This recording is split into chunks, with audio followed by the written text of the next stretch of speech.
Hi everyone. In this lesson, we're going to look at some linear systems, and I know that sounds confusing, but these are going to be word problems that have to do with distance and time. And the problems will look something like the one I have right here. Um, I don't know if we should read it right now. You can read it if you'd like. But before we talk about these kinds of problems when it comes to distance and time, you need to know one thing that's like foundational to all this, and that's whenever you're calculating distance and you know time, and you're also talking about velocity or speed, there's a formula that's very popular with this kind of thing. In physics, they use this a lot. Distance is equal to velocity times time, d equals vt. Or, I don't know if they say it in other different ways, maybe distance is equal to speed times time. I'm not sure if that your teacher uses that.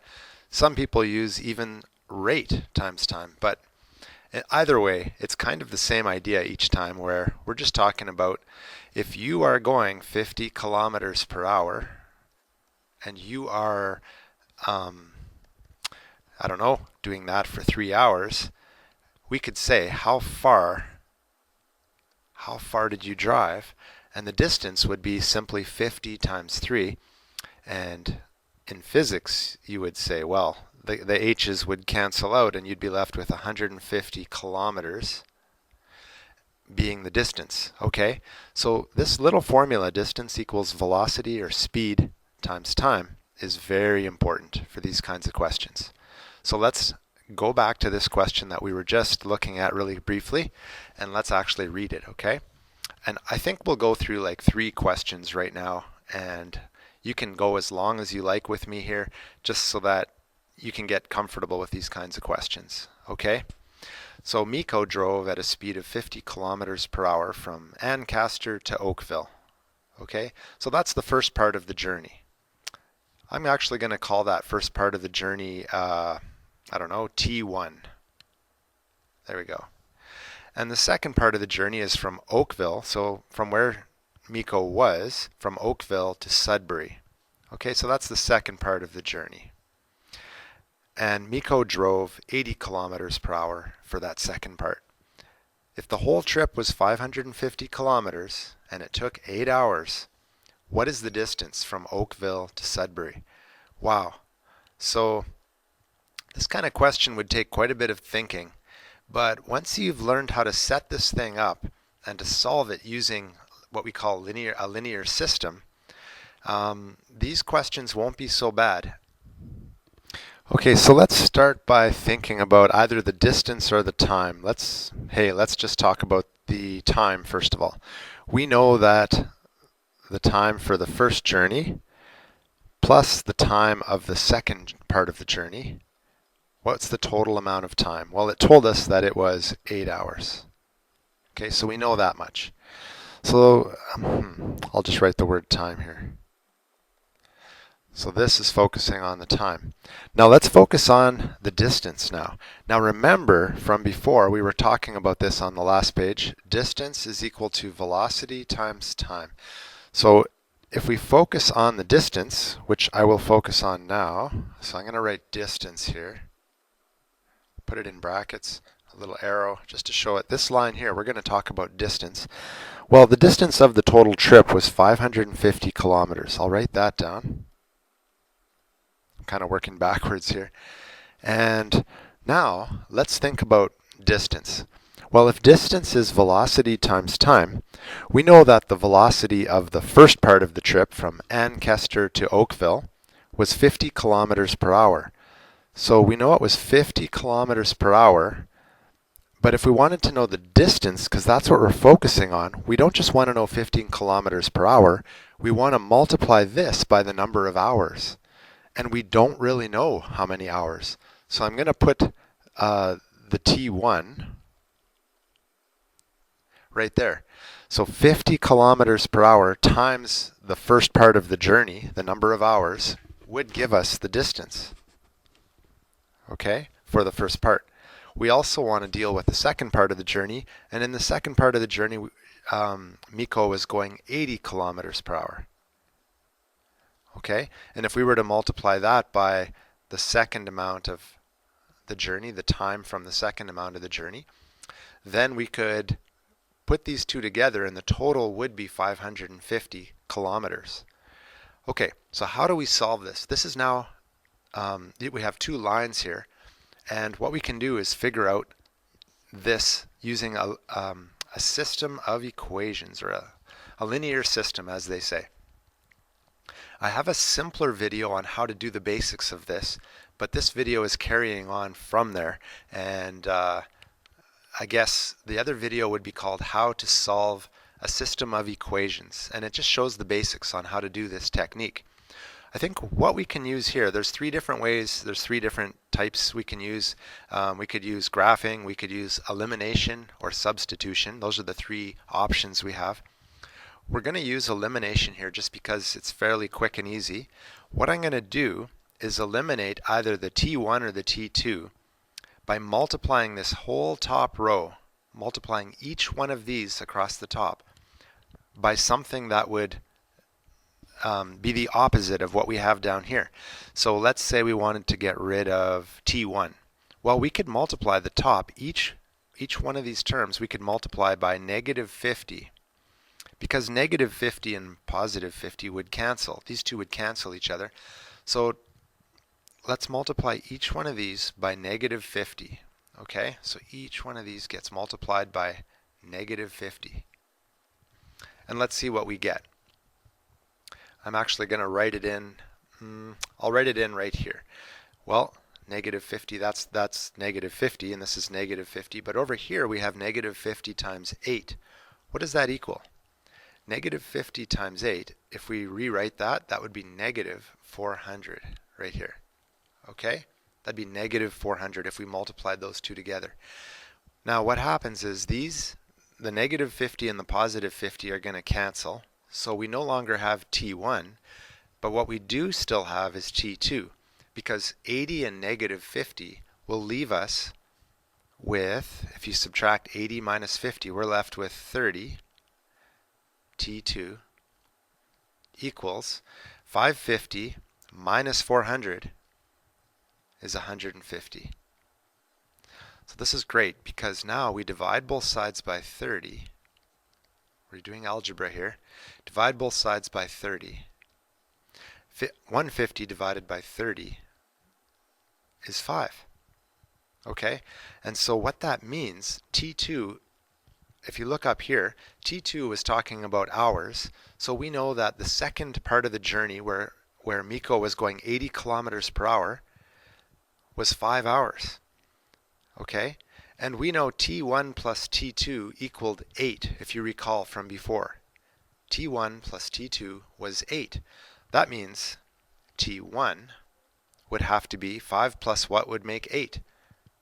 5 plus 3. So the first part of the journey was 3 hours. The second part of the journey was 5 hours, which is a total of 8 hours. What's this question asking? If the whole trip was 550 kilometers and it took 8 hours, what is the distance from Oakville to Sudbury? So now all they want to know is, what is the distance for the second part of the journey from Oakville to Sudbury, where Miko drove 80 kilometers per hour? Well, distance is equal to velocity times time. So distance is equal to 80 times the second part of the journey was 5 hours long. So we know the distance between Oakville and Sudbury is 400 kilometers. Okay? 80 times 5 is 400. So 400 kilometers is the distance from Oakville to Sudbury. If they asked what's the distance from Ancaster to Oakville, all we would do is take 50 kilometers per hour, or 50, and multiply that by 3. It would be 150. And by the way, 150 kilometers plus 400 kilometers is 550. So things really have worked out here. It's a way of checking to make sure that our answer makes sense. Okay, fairly tricky questions, right? I think we should do a few more just so that we get the hang of this, okay? So what we'll do is we'll look at the next question. Here we have Penny. And let's see what's going on here. Penny drove 500 kilometers from Windsor to Peterborough in 5.5 hours. She drove part of the way at 100 kilometers per hour and the rest of the way at 80 kilometers per hour. Okay, so again, let's remember that this situation is in two parts. Part of the way, we'll call this T1 at 100 kilometers per hour, and the rest of the way, we'll call that T2, was at 80 kilometers per hour. How far did she drive at each speed? Okay, let's start it off. First of all, the first amount of time for the first part and the second amount for the second part of their journey, of her journey, was how many hours in total? Well, it says up here 5.5 hours.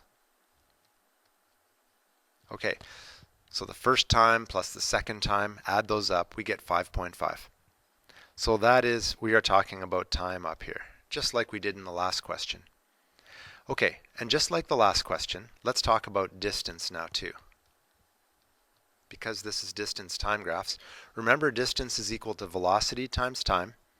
So what we're going to do is say how fast was Penny driving for the first part of the journey? 100 kilometers per hour.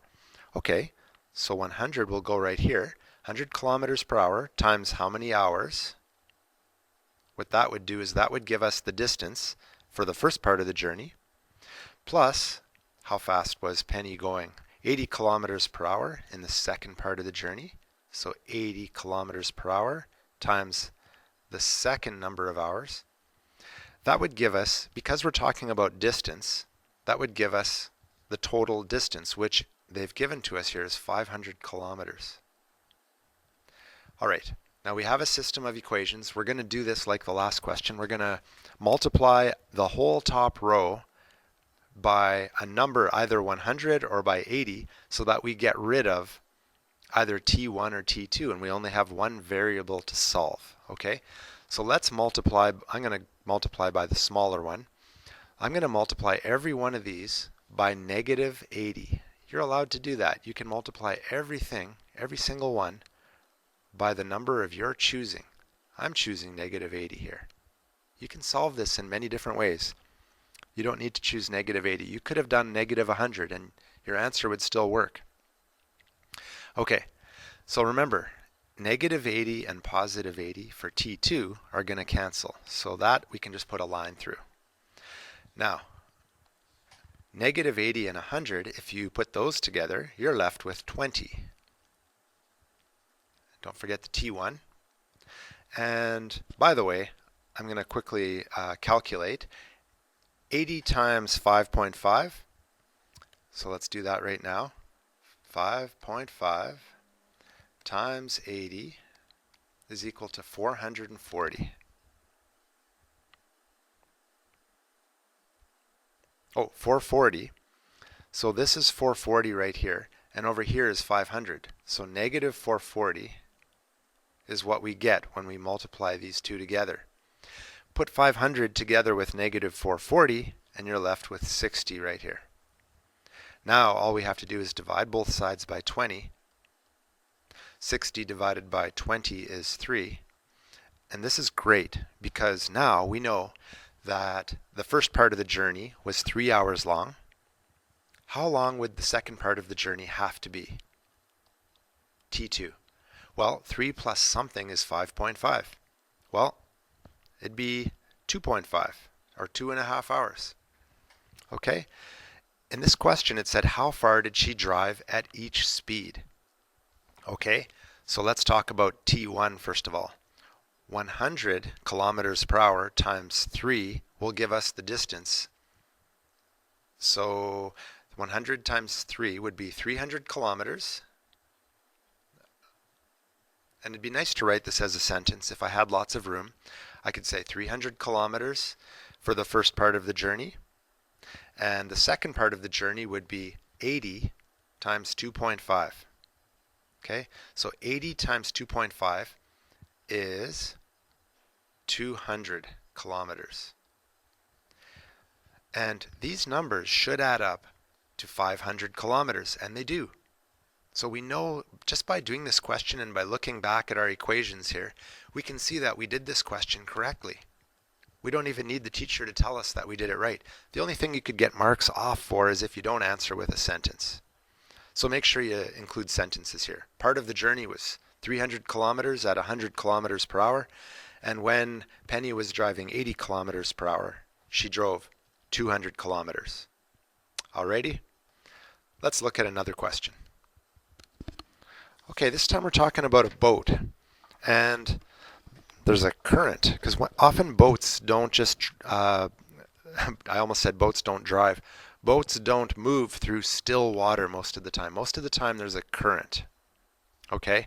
And in this question, we're going to have to figure out not only the speed of the boat in still water, but also how fast the current is going. It seems like a really complicated question. Here's how you could go about solving this. And there's actually two ways to solve a question like this. Maybe there's even more. But I'm just going to show one way first of all, and maybe quickly the other way. Okay? So first of all, let's think about this. So we know that the distance is 24 kilometers no matter what. When the boat is going down the river, as in with the current, so it's going to be going faster. That's why it only took 2 hours to go down the current. So when it comes to this situation, when the boat's going with the current, the distance is 24. Remember, distance is equal to velocity times time. Okay? So the speed, well, we don't really know the speed. So let's do something over here. I'm going to put it in a different color. So let's say with the current, let's say we have the boat speed plus the current speed. Let's say they work together. And when the boat is going the return trip against the current, what we're going to do there is we're going to have the boat speed minus the current speed. The current will be going against us. Okay? So here the current is helping us. Here the current is going against us, sadly. All right. So velocity is going to be, we don't know what that is. They don't tell us here. But we know that we're just going to write it down like this. B plus C. And then we're going to multiply that by the time. And the time was 2 hours. Okay? When the boat is going against the current, it's still going 24 kilometers. This time the velocity is the boat speed minus the current speed. And it takes longer. Of course it takes longer because you have the current going against you.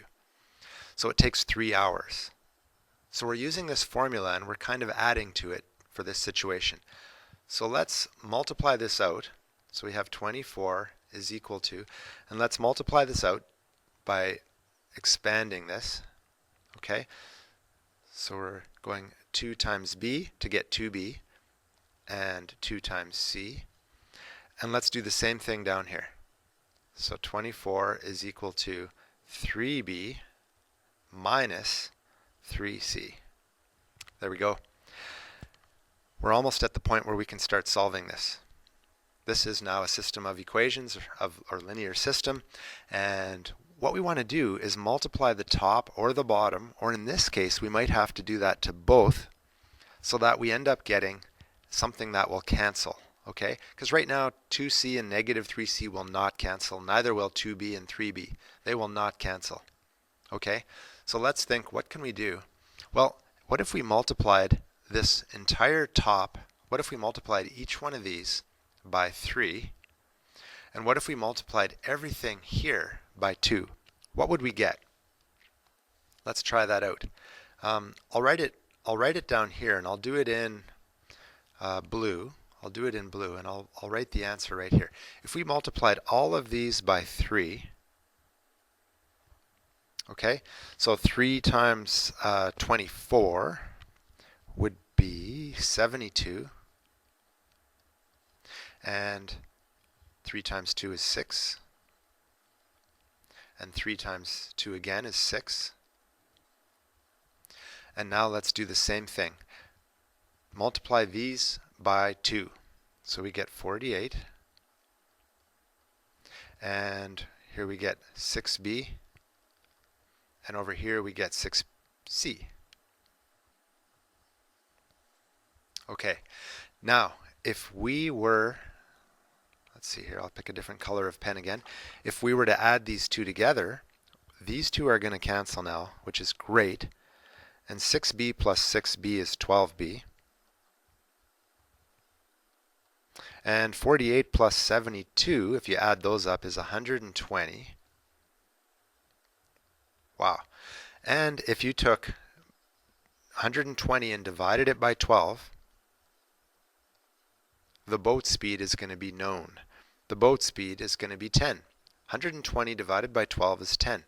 So the boat speed is 10 kilometers per hour. And you would have to write that as a sentence if this were an assignment you were handing in. Is the boat.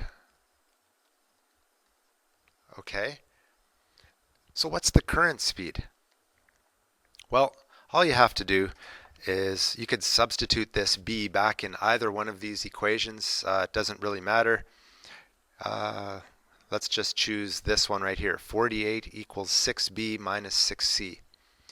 Instead of b, we're going to substitute the 10 here. So we would have, let's do it in a different color pen, 48 is equal to 6, and then substitute in this 10, because we know the boat speed is 10, minus 6c. Okay? Let's extend the page. Let's just figure this out. What is the current speed? Now you could figure this out without doing this math, but I'm just doing it this way to show the algebra. Okay, so over here we have, let's see, 60. We want to subtract 60 from both sides. So 48 minus 60 should be negative 12 and negative 6c.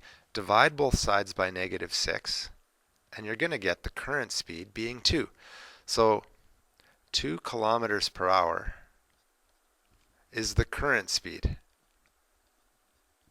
Okay? Sorry for the messy writing. This is very messy. So that's a pretty lengthy way to solve this question. I told you there is another way to do it, and I would like to show you that just in case you like another method which is not quite so lengthy. But the thing is this way isn't necessarily a linear system. But if you do get a question like this for homework, maybe you want to solve it this way. I don't know. So remember, it says find the speed of the boat and the speed of the current. They're looking for speed. Well, we know distance is equal to velocity times time. If we're looking for speed, what we could do is just rearrange this formula. So if you divided by both sides by t, you would end up getting velocity is equal to distance divided by the time. Okay? So if we're looking with the current, if we're thinking about how the boat is going with the current, all we do is say the velocity is equal to, well, the distance, as we see right here, is 24. We put distance on top, 24 kilometers. And the time, well, it took 2 hours, which is 12 kilometers per hour. Okay? You're going to like this way because it's so quick. If you're going against the current, let's use the same formula. Remember, the distance is still 24 kilometers. But against the current, it took 3 hours, right? It took 3 hours to do that. So if we were to take 24 divided by 3, we would get 8 kilometers per hour. So how does this help us solve the question? How fast is the boat going in still water? What you can do is just take an average of the 12 and the 8, find the average or the middle point between these two numbers, and that will tell you exactly the speed of that boat in still water. If you go 12 plus 8, you get 20, but then divide by 2, cut that in half, and you get 10 kilometers per hour. Okay, so that's the speed of the boat in still water. If still water is 10 kilometers per hour, when you're going with the current, you're going 12. So just subtract those two. 12 minus 10 is 2. And by the way, when you're going against the current, if you go 10 kilometers per hour and you take away 2 kilometers per hour, you get 8. So in other words, the current is going 2 kilometers per hour and the boat is going 10 kilometers per hour. I just quickly wanted to show you that in case you prefer that. Okay? The last question I have here is another driving question, and it's kind of similar to the one we did before, but let's just practice it one last time. It's a situation where Erica took 5 hours to drive 470 kilometers from Sudbury to Brantford. Let's call that T1. Let's call that T1. And, oh, sorry, that is the entire trip.